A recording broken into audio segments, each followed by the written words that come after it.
बैठक में राष्ट्रीय महामंत्री सुनील बंसल ने नेताओं को जीत का मंत्र दिया है। रिपोर्ट देखिए।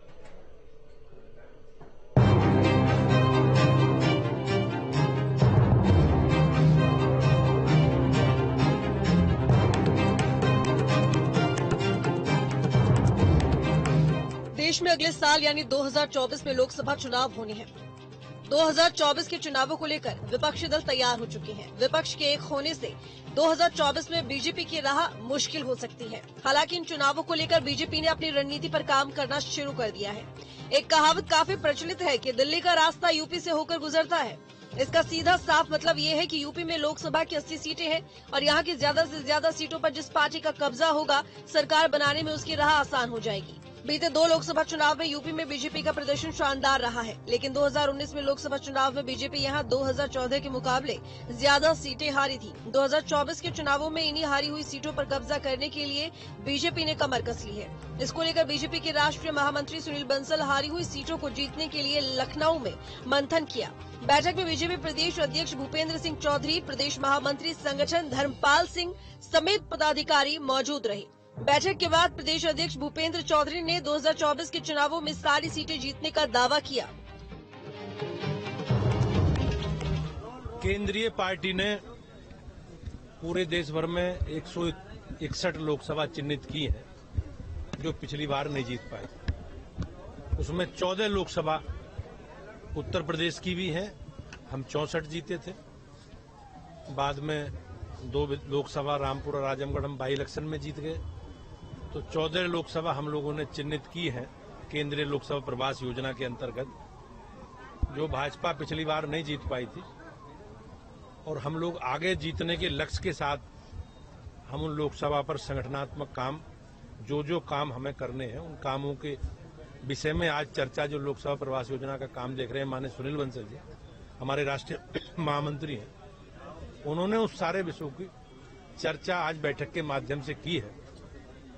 और भारतीय जनता पार्टी के सभी कार्यकर्ताओं ने संकल्प लिया है कि जीती हुई 66वीं और ये 14 लोकसभा भी मोदी जी के नेतृत्व में हमें जीतनी है। दरअसल बीजेपी सनातन के मुद्दे पर खुलकर विपक्ष पर पलटवार कर रही है और जिस तरह से सनातन के विरोध में विपक्षी नेताओं के बयान आ रहे हैं, बीजेपी इसको मुद्दा बनाकर विपक्ष को घेर सकती है। भूपेंद्र चौधरी की माने तो सनातन और धार्मिक मान्यताओं पर चोट करने वालों को जनता जवाब देगी।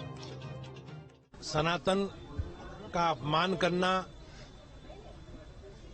ये विपक्ष के मूल स्वभाव में है। विपक्ष के अनेकों नेता बार बार में हमारी धार्मिक संस्थाओं के बारे में, हमारी आस्थाओं के बारे में, हमारे मठ मंदिरों के महंतों के बारे में और हमारे धार्मिक ग्रंथों के बारे में जिस प्रकार की टिप्पणी वो करते रहे, तो वो निश्चित रूप से कहीं ना कहीं उनकी मानसिकता को दर्शाता है। लेकिन देश की जनता सब जानती है और ये लोग, समाजवादी पार्टी के लोग और कांग्रेस के लोग, इन सब लोगों को इन सारे विषयों पर अपना जो भी उनका नजरिया है, जो उनका दृष्टिकोण है, वो उन्हें देश को बताना चाहिए। दरअसल बीजेपी का सबसे ज्यादा फोकस रायबरेली, मैनपुरी, श्रावस्ती और अम्बेडकर नगर सीट पर ज्यादा है।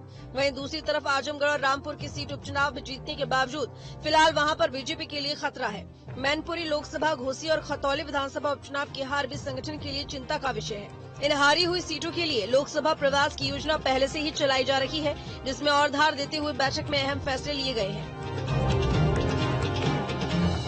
इन 5 लोकसभाओं को हम कैसे जीते, इसकी सारी योजना रचना। कौन कौन सी सर लोकसभा सीटें थी जिन पर मंथन किया गया? रायबरेली, श्रावस्ती, अम्बेडकर नगर, लालगंज और मैनपुरी। सर देखा जाए तो इनमें से अगर कुछ सीटों को छोड़ दिया जाए, तो चाहे रायबरेली की बात करें, अम्बेडकर नगर की बात करें, तो ये सीटें बीजेपी के लिए बहुत टफ सीट मानी जाती है। तो कैसे जीत हासिल करेंगे वहां पर? ये इसमें 2 छोड़कर, मैनपुरी और रायबरेली छोड़कर, तो हम जीतते रहे हैं और टफ सीट को जीतना, उसी के लिए तो रचना कर रहे हैं।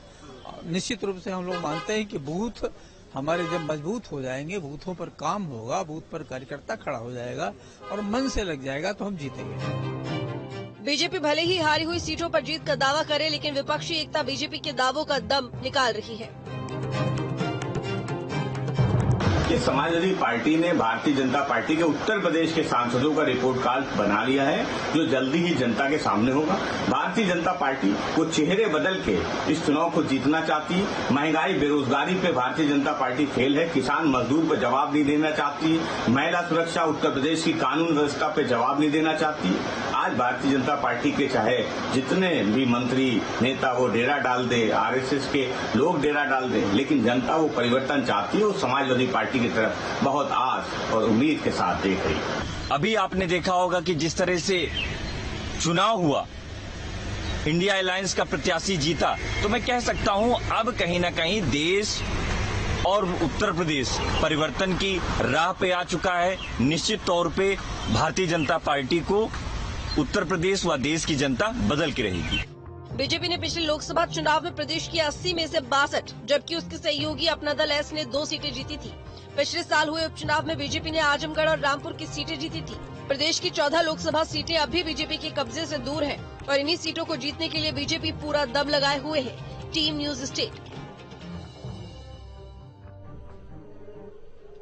लोकसभा में गुरुवार 21 सितंबर को आपको बता दें कि इस पूरे मामले को लेकर आगे चर्चा हुई है और इसके साथ ही 21 सितंबर को देखा गया संसद में कि क्या कुछ हुआ। बता दें कि चंद्रयान पर चर्चा हो रही थी और बीजेपी के सांसद रमेश बिधूड़ी ने अमरोहा से बीएसपी सांसद कुंवर दानिश अली पर अमर्यादित टिप्पणी